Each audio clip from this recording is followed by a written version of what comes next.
Page, Arizona, on the shores of Lake Powell with a nasty howling and squeaking noise under the car. We've done an analysis, and my belief is it's the universal joints that come out of the front output shaft of the transfer case. They look to be completely shot. So I say they're the main culprit. I am concerned, however, about the integrity of the bearing on that front output shaft. Right at the stop sign. Thank you. So we're going to take it to a mechanical workshop. Hotels, they look quite poorly upon men in coveralls and tools littered all over their car parks, so we don't want to upset them. Anyway, I'll keep you updated. On the open highway, we never noticed the dangers under the truck until we slowed down on the outskirts of town, and this noise was very evident.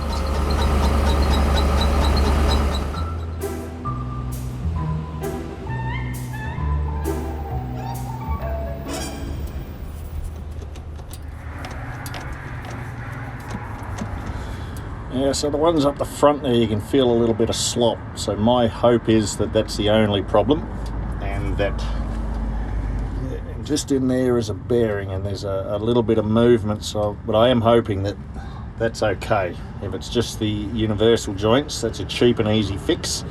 If the bearing's involved, then that could be a problem.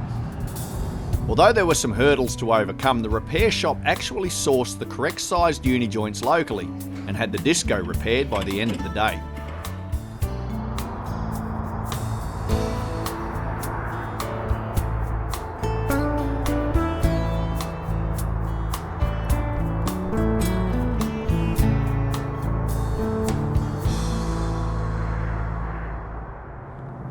We're in Page, Arizona, just south of the Utah border, right alongside the Colorado River. And if you look down that way, the river flows generally in a south and westish direction through the Grand Canyon into the Hoover Dam and Lake Mead, and then eventually on its way to Mexico. The colossus behind me is the Glen Canyon Dam wall that holds back Lake Powell, which is quite a unique environment. A maze of steep walled canyons that are now filled with water, and that is the focus of this expedition. We're going to be taxied out about 12 miles to Labyrinth Canyon, not the same one we saw before, a different one. And there we're going to spend about 5 days just canoeing around this little corner of the world to see what it has to offer, for Lake Powell is vast. It's also a motor boater's paradise, so we will be dealing with some traffic. There'll be houseboats, motorboats, jet skis, and also the wake they leave behind, which is not overly friendly to canoes, but I really am looking forward to this part of the adventure.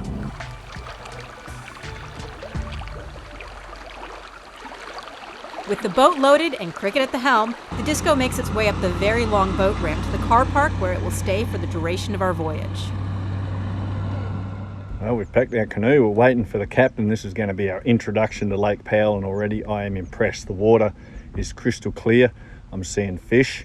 I've got a Utah fishing license. We're currently in Arizona, but by the time we get to Labyrinth Canyon, we're back in Utah, so I should be clear.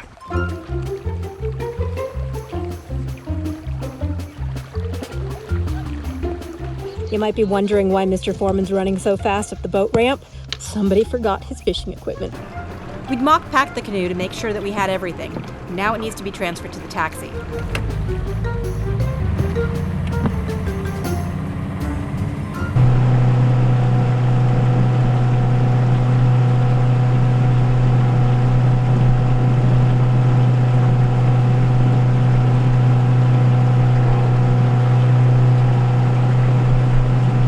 So we'll pick you up at this spot. Okay. Right. As long as you're on this point somewhere, we can find you. Yeah. You know, if you're hiding back here in one of the coves, if it's not me picking you up, could be one of my other captains. He'll never find you.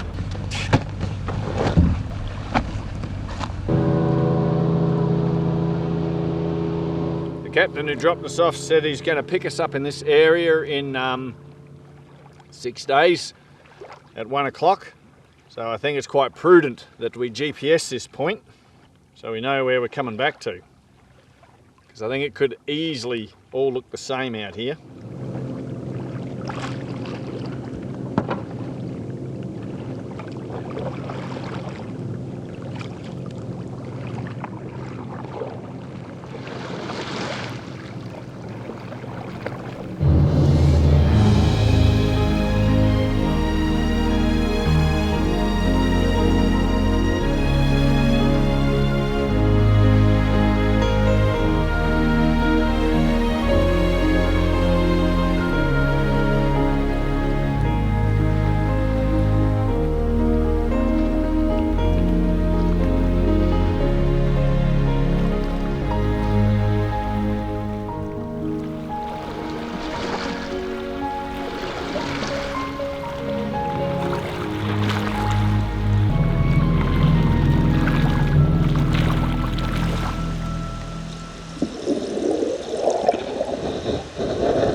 explore. Check it out.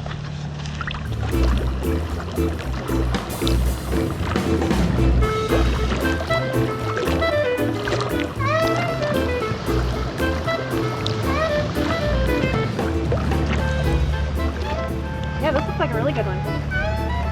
Oh, there's one. We're just scanning around this rather sparse environment thinking we're not going to have a fire tonight, but it looks like somebody's done the right thing and left us a gift. I'm happy with that.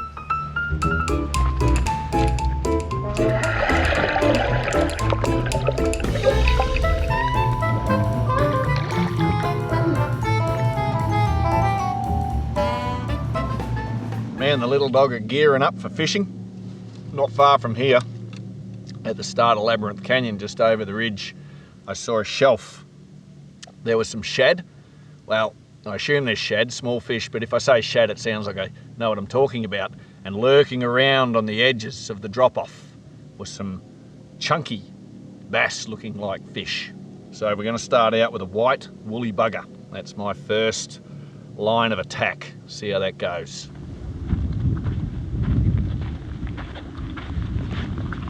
The little dog's fully amped. With the warm rocks underfoot, one gets the feeling things could be a little snaky. And sure enough, this little rattlesnake holds its ground, but nevertheless allows us to pass unhindered. Good job.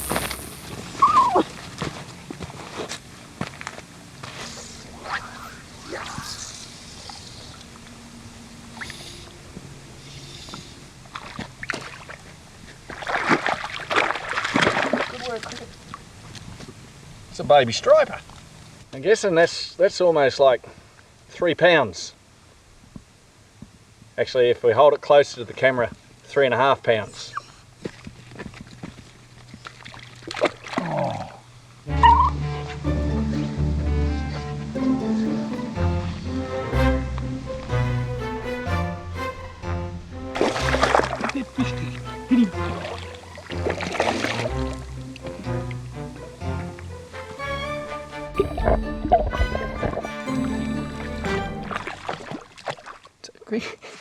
It's a type of bass. I'm not really certain exactly what type, but I'm going to release him anyway. Definitely under 4 pounds, unfortunately.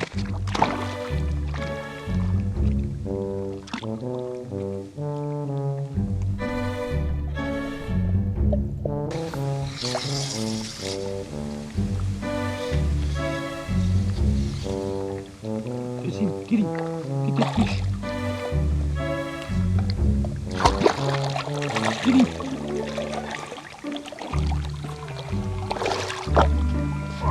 Got him.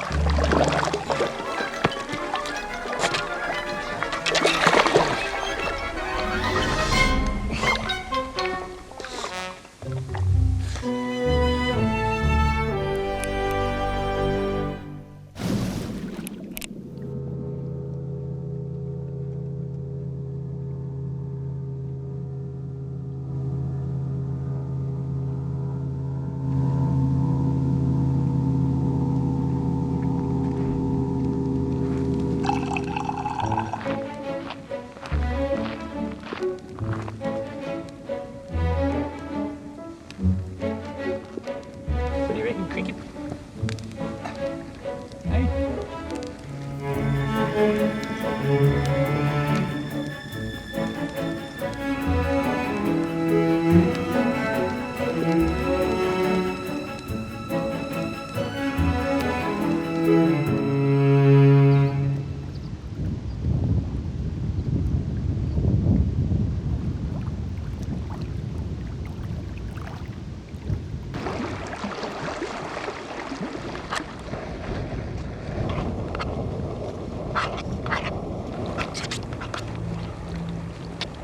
If there was a university degree on how to best conduct a leisurely morning, the three of us would get a scholarship.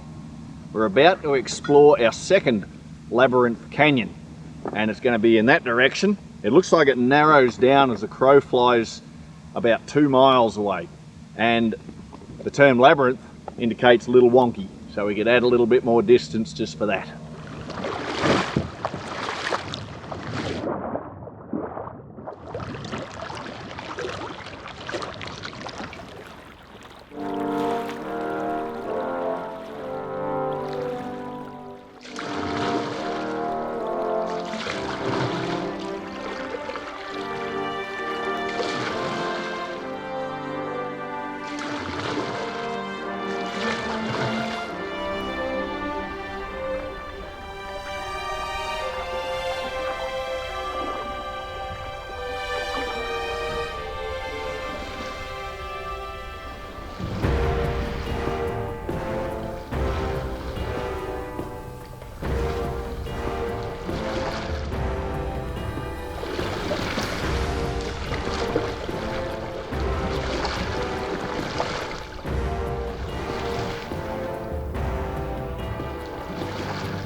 Deeper into the canyon as the rock walls close tightly in around us. The water becomes too shallow to paddle, and we must proceed on foot.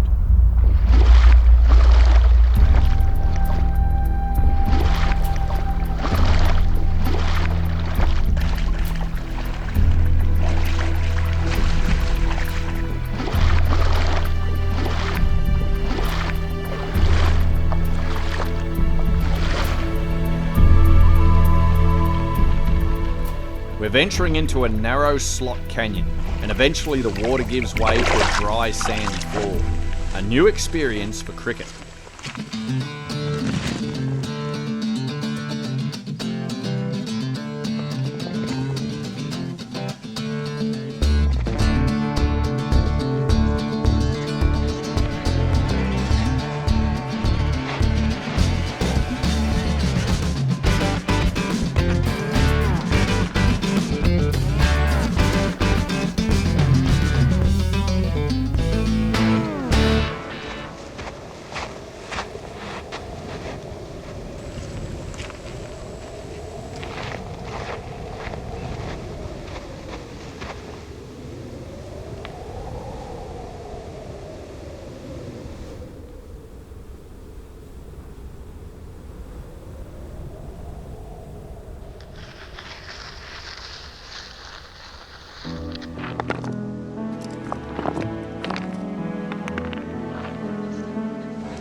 I didn't expect to see that. Just kept twisting and turning, and every bend you thought it was the end, and it wasn't.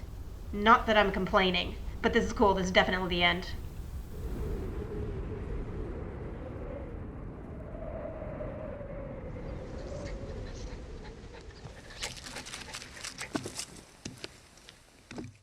So maybe it wasn't the end, because the slot canyon starts up again down the road, but I don't know. I still feel like we accomplished something. Just gonna have a little look up here where it opens up.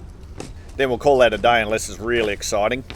That's the trouble with the curious nature. There's always corners you have to get to walk around and see what's beyond. Endless. Whoops.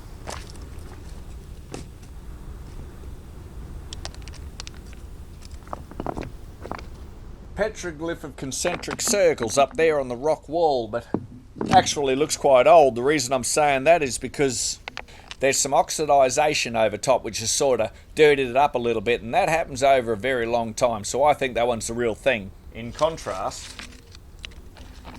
some of these newer ones here, such as that, and what looks like an A&R, I'm guessing they're much newer and possibly not of Native American design.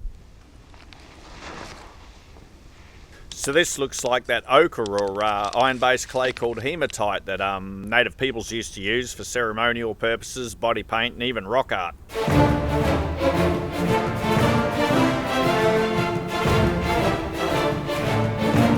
In the next episode, we will explore more of Lake Powell, a true jewel of the American West.